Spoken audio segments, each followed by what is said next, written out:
Ya, Shalom. Pembacaan kita pada saat ini terambil dari Kitab Ayub pasal 14 ayat yang pertama sampai ayat yang ke-22.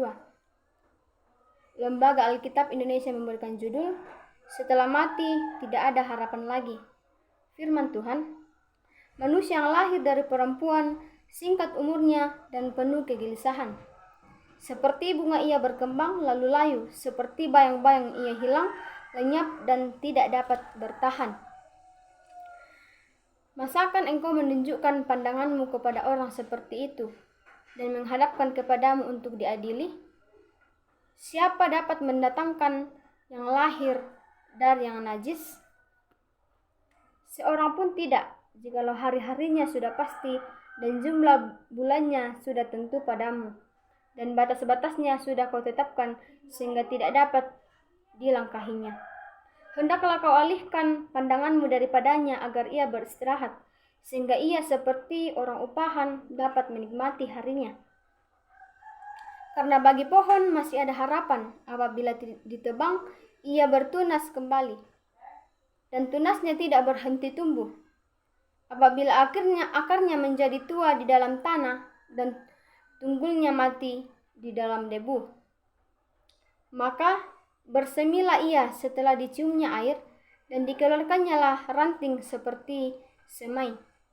Tetapi bila manusia hidup, maka tidak berdayalah ia.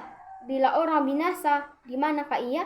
Seperti air menguap dari dalam tasik, dan sungai surut dan menjadi kering.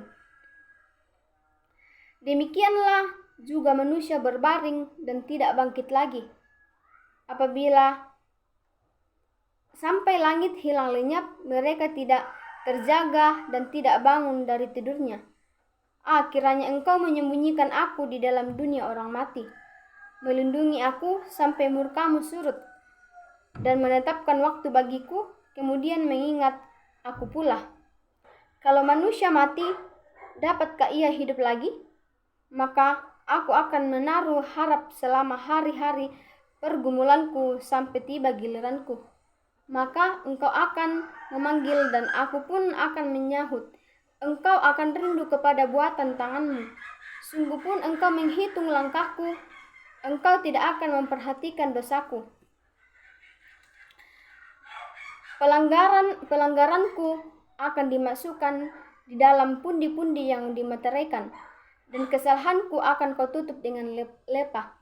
Tetapi seperti gunung runtuh berantakan dan gunung batu bergeser dari tempatnya, seperti batu-batu dikikis air dan bumi dihanyutkannya tanahnya oleh hujan lebat, demikianlah kau hancurkan harapan manusia.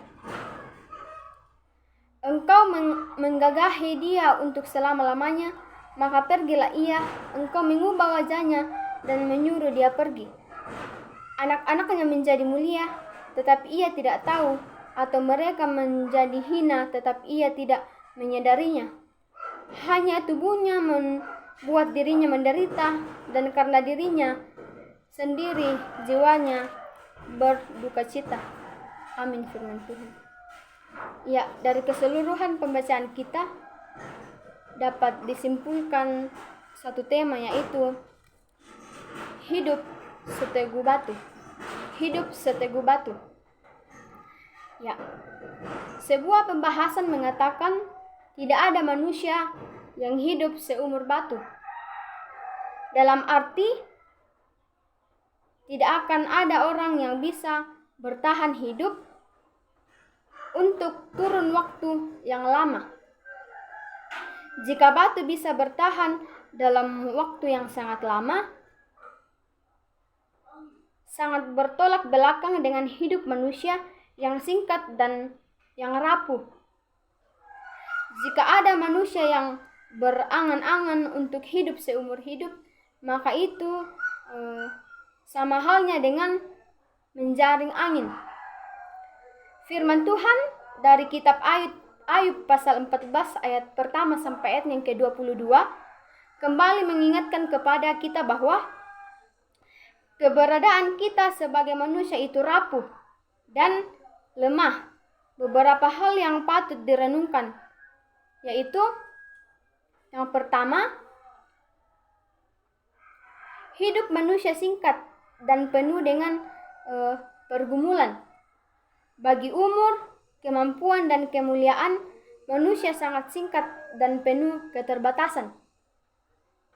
Karena itu, firman Tuhan mengingatkan kita agar tidak bersandar kepada manusia yang rapuh, karena manusia bagaikan bunga atau bayang-bayang saja keberadaannya. Dapat kita lihat dari ayat yang pertama sampai ayat yang ke-6. Yang kedua, manusia pasti mati.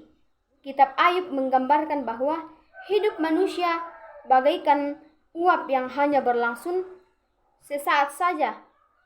Ketika manusia mati, maka berakhirlah hidupnya dengan segala kemuliaannya. Dapat kita lihat di ayat yang ke-7 sampai ayat yang ke-14. Yang ketiga, dalam kerapuhan manusia, hanya Tuhan yang dapat membuatnya menjadi bermakna. Artinya bahwa hidup harus dalam relasi yang baik dengan Tuhan. Dalam ayat yang ke-15 sampai ayat yang ke-22. Jadi, hidup ini adalah hidup yang rapuh. Hidup bagaikan rumput dan bunga-bunga. Hidup yang sangat singkat bagaikan uap dan bayang-bayang. Bersyukur meski hidup di dunia ini rapuh dan penuh pergumulan, tetapi Tuhanlah yang membuat segalanya itu menjadi berharga dan seteguh batu. Tuhanlah yang membuat menjadi berharga. Adakah kita dalam mengandalkan Tuhan dalam hidup kita? Adakah kita telah bersyukur kepada Tuhan atas yang telah dibuatnya berharga? Adakah kita mensyukuri apa yang Tuhan berikan kepada kita? Jadi, dalam kehidupan kita, hidup ini adalah hidup yang rapuh. Demikianlah firman Tuhan. Amin.